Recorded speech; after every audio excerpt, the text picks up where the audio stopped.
ধান গাছের চারা রোপণ করলে তা আপনি 3 মাসের মধ্যে ফলন পাবেন, কিন্তু সেটি পাবেন শুধুমাত্র একবারের জন্য। আর যদি আপনি কলা গাছের চারা রোপণ করেন তাহলে 4 থেকে 5 মাসের মধ্যে ফলন পাবেন, কিন্তু কলার ক্ষেত্রে বিষয়টা আবার একটু ভিন্ন। কারণ কলা গাছ একবার কাটলে তার গোড়া থেকে আরেকটি গাছ বের হয়, যার ফলে আপনি 2বার ফলন পাবেন।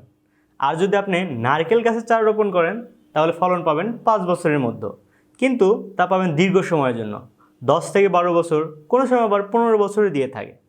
মূল কথা হলো, আপনি যদি কোনো বিষয়ে খুব তাড়াতাড়ি ফলাফল পেতে চান তাহলে তা ভোগ করতে পারবেন সীমিত সময়ের জন্য।